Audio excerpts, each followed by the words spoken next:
그러면 있는 그대로의 나를 사랑하라 치유로 이제 명상 시작하겠습니다. 여러분은 편안한 마음으로, 그러니까 정말 듣다가 주무셔도 좋아요. 세상에서 가장 편한 상태에서 들어주세요. 오늘은 아까 부정적인 메시지에 대한 이야기예요.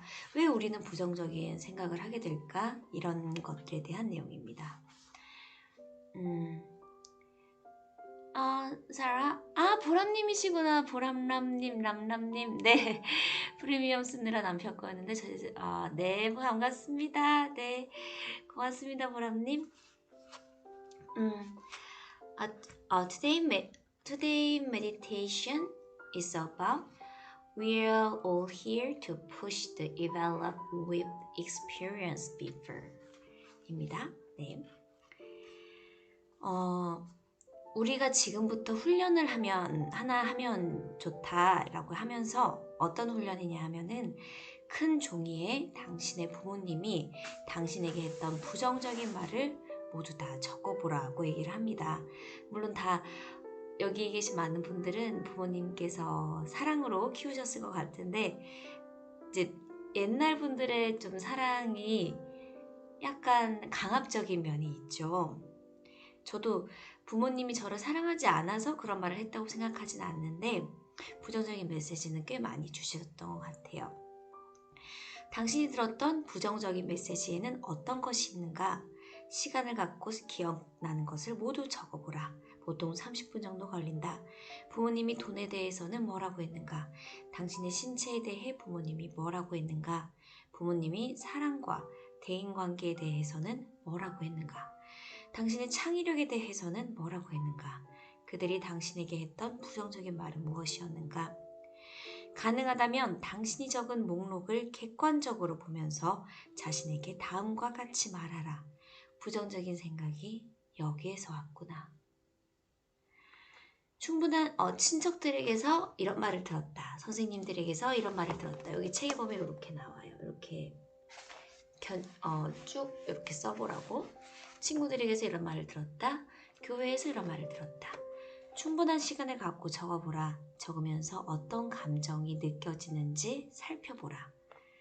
당신이 2장의 종이에 적은 내용은 모조리 당신의 의식에서 사라져야 할 것들이다. 2장에 적힌 메시지는 당신이 부족하고 자격이 없다고 느꼈던 바로 그 내용이다. 어릴 때의 자신을 돌아보기. 만약 우리가 3살짜리 남자아이를 방에 앉혀놓고 소리를 지르기 시작했다고 가정해보자. 멍청하고 제대로 되는 일이 하나 없고 이것은 이렇게 해야 하고 저것은 저렇게 하면 안 된다고 하면서 아이가 어질러 놓은 것을 보여주면서 몇 대 때리기까지 한다면 아이는 방구석에 처박혀 울고 있을 것이다. 아이는 이런 반응만을 보일 것이고 우리는 이 아이가 가진 가능성을 제대로 볼 수 없을 것이다. 반대로 똑같은 아이를 데려다가 아끼고 사랑하며 잘생겼고 똑똑하다고 말하면서 아이가 하는 모든 일을 칭찬해주고 배우면서 실수하는 것은 괜찮으며 어떤 일이 있어도 우리는 네 편이라고 말한다면 틀림없이 이 아이가 가진 가능성에 놀라게 될 것이다. 우리 모두는 내면의 3살짜리 어린아이를 데리고 있다. 우리는 대부분 이 내면의 아이에게 소리를 지른다. 그러면서 왜 우리 인생이 잘 풀리지 않는지를 고민한다. 만약 항상 우리를 비난하는 친구가 있다면 그 친구 옆에 있고 싶겠는가? 아마도 우리는 어릴 때 비난하는 말을 많이 들었을 것이다. 하지만 그건 모두 오래전 일이다. 이제는 당신이 선택할 수 있다. 만약 당신이 어릴 때 들었던 그대로 자신을 비판한다면 그때보다 더 슬플 것이다. 여기 우리 앞에 어릴 때 들었던 부정적인 메시지가 적힌 목록이 있다. 이 가운데 당신이 자신에 대해 갖고 있는 생각과 일치하는 내용이 있는가? 대부분이 당신과 같은가? 아마 그럴 것이다. 우리의 인생 대본은 우리가 어릴 때 들은 메시지에서 비롯된다. 우리 모두는 착한 어린이라서 다른 사람들이 말해주는 대로 받아들인다. 사실 사는 내내 부모님을 원망하면서 마치 우리가 죄 없는 희생양인 것처럼 생각하면 편할 것이다. 하지만 그렇게 살면 재미가 없을 것이고 우리의 문제가 해결되지도 않을 것이다. 가족의 비난을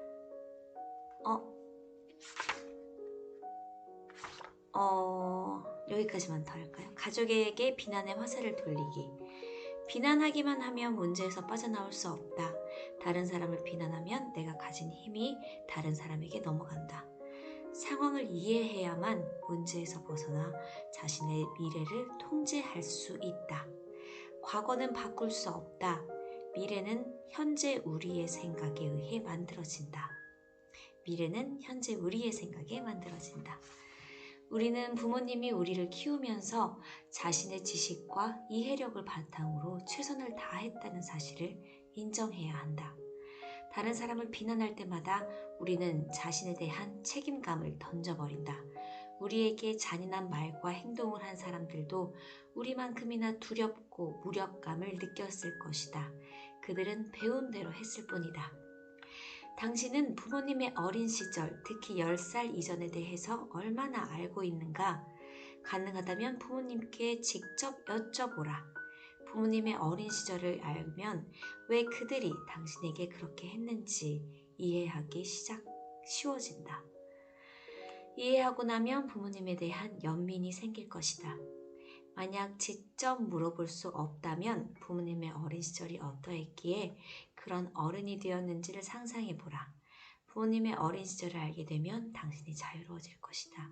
부모님을 자유롭게 하기 전에는 당신이 자유로워질 수 없다.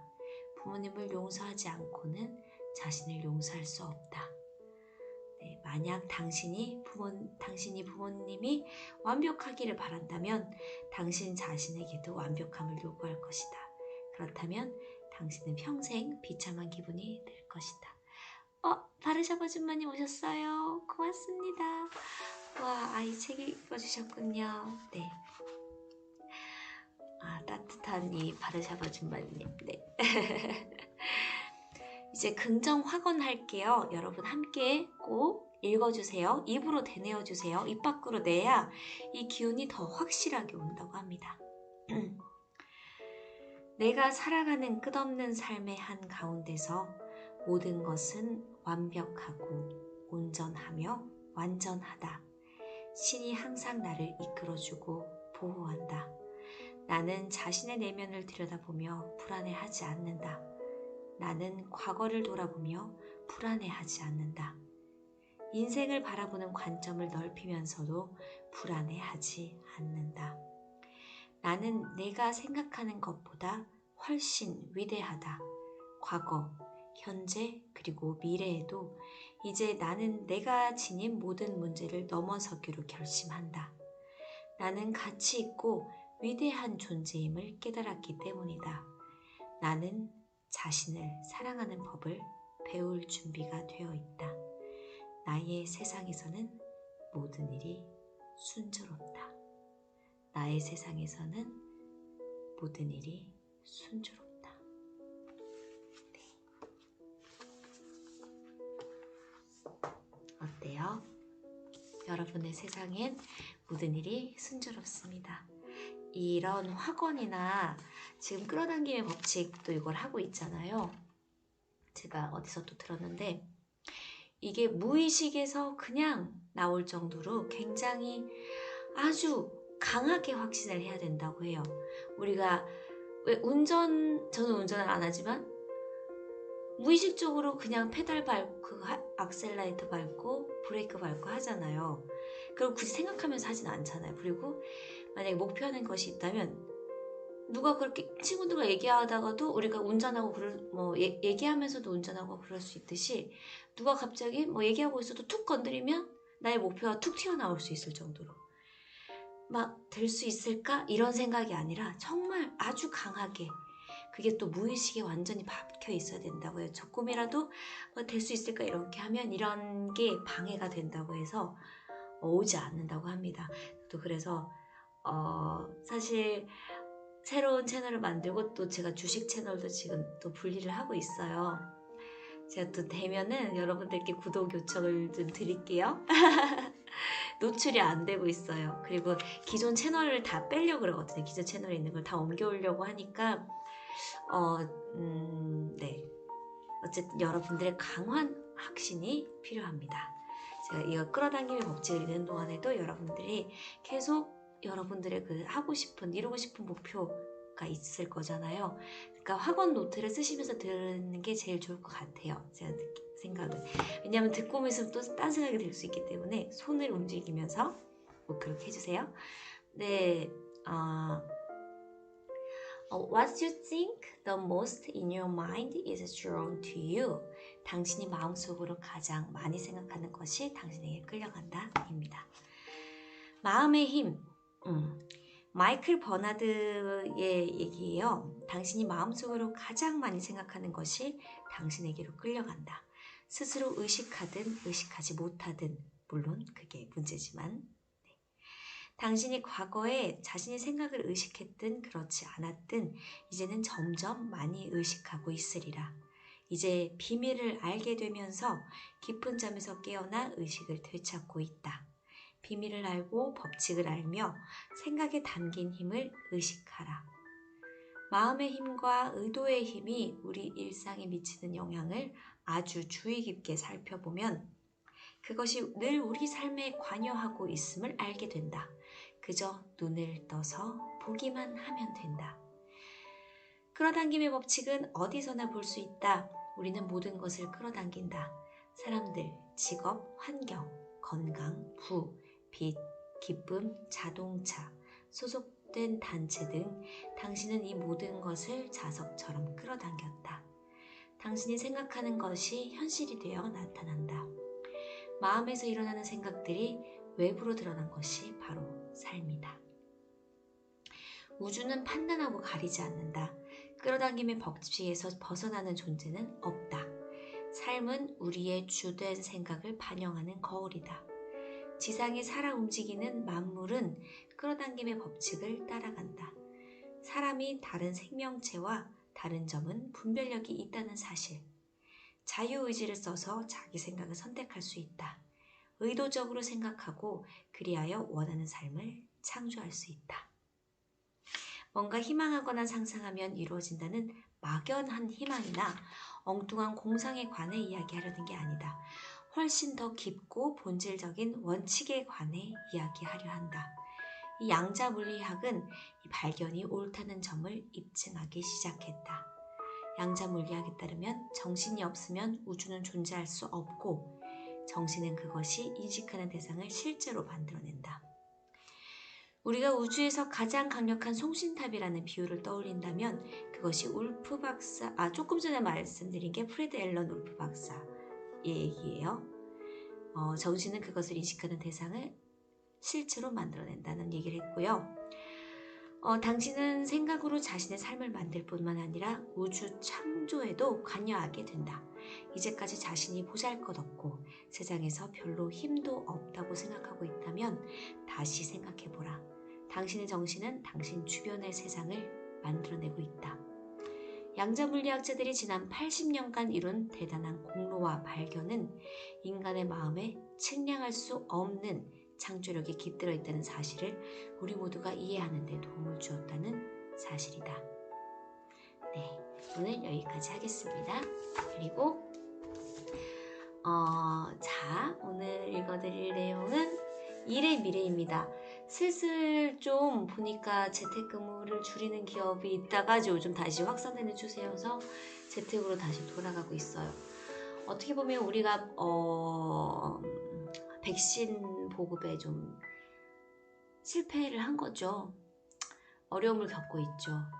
그래서 원래는 지금쯤 집단면 백신 작년에는 그랬을 거예요. 이렇게 우리가 백신을 늦게 받을 거라 생각을 못 했을 텐데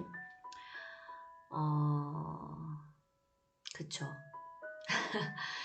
그래서 백신으로 인한 집단 면역이 아니라 또다시 방역 강화로 가는 거예요. 집단 면역으로, 그러니까 백신을 맞는데 지금 한계가 있고 백신 부작용들이 계속 나오니까 결국에는 5인 이상의 모임을 금지하게 되고 여행도 자유롭지 못하고 좀 그런 일들이 11월쯤에 집단 면역이 될 거라고 하니까 올해도 사실 이런 식으로 가게 될 것이고, 송길영이라고 그 그분이 다음 커뮤니케이션? 거기에 좀 연구원으로 있는 분인데 그분이 이렇게 말씀하셨어요. 우리는 코로나 이전으로 절대 그냥 아무 못 돌아갈 거야가 아니라 절대 못 돌아간다고 했습니다. 절대. 그래서 우리는 빨리 이런 어떻게 보면 역병이 창궐하는 시기에 나를 좀 적응해 가고 또 트렌드를 따라가고 이젠 정말 자기 브랜딩 시대의 콘텐츠 시대가 될 거예요. 자기만의 강점을 남들을 하는 걸 따라가는 게 아니라 자기만의 강점을 브랜드화할 수 있는 그런 게 필요할 것 같아요. 그 콘텐츠에 대한 얘기도 제가 한번 준비해 볼게요. 기업 하이브리드로 간다. 네.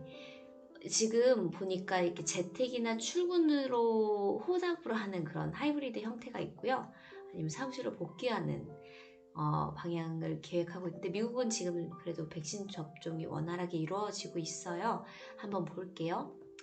코로나19 백신 접종 이후에 경제가 재개될 준비를 하고 있는데 미국 주요 기업들은 대면, 비대면을 적절하게 믹스하는 이 하이브리드 근무 시대를 열 것으로 보인다.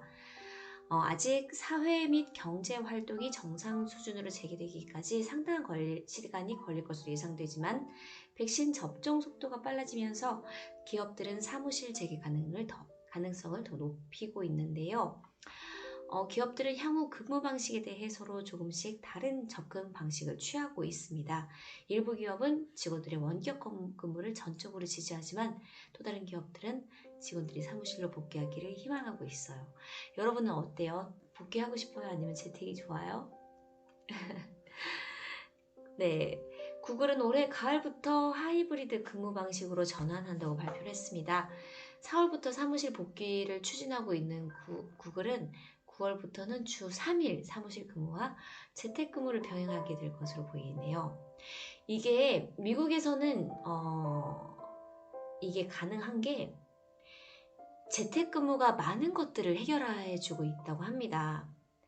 미국은 일단 집값도 시내 실리콘밸리 이런 데로 올수록 집값도 너무 비싸죠. 실리콘밸리 앞에서 그 컨테이너 앞에서 잔다는 사람들도 많아요. 그 월급을 받으면서 차 안에서 잔다는 사람들도 많고요. 왜냐면 집값이 너무너무 비싸니까. 그렇다고 또 미국이 땅덩이가 넓으니까 그 또 통근하기도 힘들고 그래서 그냥 차에서 먹고 자고 하는 사람들이 있대요. 그런데 이런 코로나가 이분들의 그런 어려운 재택근무, 출퇴근 근무를 해결해주고 있는 거죠. 스포티파이도 Work from Anywhere라는 정책을 통해서 하이브리드 근무로 전환한다고 발표했고요. Sarah, Alicia, and Afi is future of work. Today's article about future of work and we'll never get back to before corona. 그리고 세일즈포스, 루시님이 세일즈포스에서 일한다고 했는데, 네. 세일즈포스 역시 근무 방식에 대한 새로운 가이드라인을 제시했는데 최대 주 3회 근무할 수 있게 하고 재택근무 병행하면서 유연한 근무 환경 만들겠다는 방침을 발표했고요. IBM도 주 3일 사무실 출근하더라도 근무 시간 사무실에서 다 보내지 않고 진짜 이제 주 5일 체제가 어떻게 보면 사라질 수 있겠어요. 네. 그래서 7천만 평방미터의 사무실을 1000개의 사무실로 대폭 축소할 것이다. 서비스나우라는 엔터프라이즈 소프트 기업이 있는데 여기도 원격 근무 방침 내놨고요. 그래서 회사 내에서 근무가 필요한 특정 구성원들은 이 사람들만 사무실 내에서 근무하게 될 것이다. 페이스북, 마이크로소프트 등 주요 테크 기업들도 이렇게 대면 비대면을 적절히 혼합하는 그런 하이브리드 형태가 될 것이다. 아마존과 넷플릭스, JP 모건 체이스는 사무실로 복귀한다. 가을 초쯤에는 사무실 중심의 직장 문화, 그리고 넷플릭스도 원격 근무 환경은 긍정적인 면이 없다고 말을 했다네요. 넷플릭스는 좀 특이하네. 그렇구나. 그리고 모건 체이스는 많은 일을 모임에서 이루어지는 건 아니지만 모임 전후 사람들이 아이디어를 공유하는 방식에서 일이 진행되는 것. 뭔가 아이디어를 더 나오려면은 그게 있어요. 우리도 후배들을 봤잖아요. 지금 저희도 수습 기자들이 이제 돌고 있는데 이 친구들을 원격으로 근무하기에는 원격으로 가르치기에는 저희도 한계가 있더라고요. 그래서 제가 그리고 되게 재밌는 얘기 들었는데 이거 내일 말씀드릴게요. 진짜 세대가 바뀐 것 같은 90년대 세대는 무서워요. 네. 웰스파고라는 또 은행이 있는데 여기도 재택근무 대폭 줄이고 사무실에서 정상적으로 근무할 것이다. 미래 근무 환경은 결과적으로는 하이브리드에 적응하라는 거고요. 미국 대기업들은 근무 환경이 집과 사무실로 나뉘는 이른바 하이브리드 업무 방식을 시험하게 될 것으로 보입니다. 실리콘밸리 기업들이 다시 사무실을 열고 있지만 팬데믹 이전처럼 돌아갈 가능성은 높지 않다는 거죠. 앞으로 사무실 근무와 재택 근무를 선택적으로 고려할 수 있는 하이브리드 근무 체계를 도입하는 기업이 점차 늘어날 것으로 예상이 됩니다.